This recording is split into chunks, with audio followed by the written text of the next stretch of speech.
Penyumbang inflasi tertinggi di Kalimantan Selatan adalah iwak haruan wan baras Banjar. Bahkan ini juga terjadi di 3 kota yaitu Banjarmasin, Banjarbaru wan Kota Baru.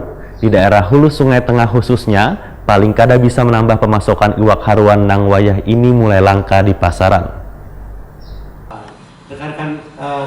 Penyumbang inflasi tertinggi di Kalimantan Selatan adalah iwak haruan wan baras Banjar. Bahkan ini juga terjadi di 3 wilayah, yaitu Banjarmasin, Banjarbaru wan Kota Baru. Jika dibandingkan dengan daging ayam wan iwak laut, menurut catatan akhir tahun 2019, ternyata masih jauh di bawah. Demikian dipadahkan Kepala Perwakilan Bank Indonesia Perwakilan Kalimantan Selatan, Aman Lison Sembiring, yang didampingi Deputi Direktur KPWBI Kalimantan Selatan, Dadi Esa Cipta wan Kepala Divisi Sistem Pembayaran Pengelolaan Uang Rupiah, R. Bambang Setio. Wahitakoni Prima TV usai pertemuan bulanan dengan insan media di lantai 4 Gedung BI Kalimantan Selatan, Jalan Lambung Mangkurat Banjarmasin Tengah hari Rabu 12 Februari 2020. Menurut Aman Lison Sembiring, pihaknya ingin memadahkan dengan stakeholder lainnya bahwa BI bersama warga khususnya di daerah hulu Sungai Tengah paling kada bisa menambah pemasokan iwak haruan nang kini mulai langka di pasaran. Namun kada menutup kemungkinan, ujar Aman Lison Sembiring, ada di daerah lain nang juga mengembangkan budidaya iwak haruan atau nang menjadi percontohan dalam pembudidayaan iwak haruan ini.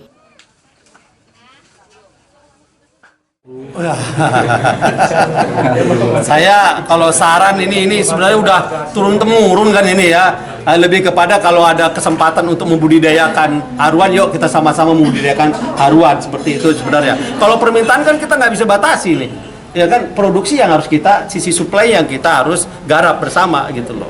Nah, jangan-jangan memang supply kita ini juga nggak tahu ada tidak menutup kemungkinan ada perdagangan antar daerah. Dan seperti itu kan. Sementara kebutuhan kita ya tetap tidak berkurang kan. Jadi kalau masuk ke daerah lain ya tentu harga bisa naik. Nah ini nanti mungkin di dalam tim pengendalian inflasi daerah mungkin kami akan dalami kemana-mana aja sih haruan kita, berapa sih besarnya haruan kita. Jangan berenang pula dari kemana atau masih terlinap di bawah lumpur ya, seperti itu. Nah jadi seperti itu. Jadi saya kira demikian lah kalau ada kesempatan untuk membudidaya di lahan-lahan yang masih ini, yuk ya harapannya seperti itu yang bisa kita kerjakan.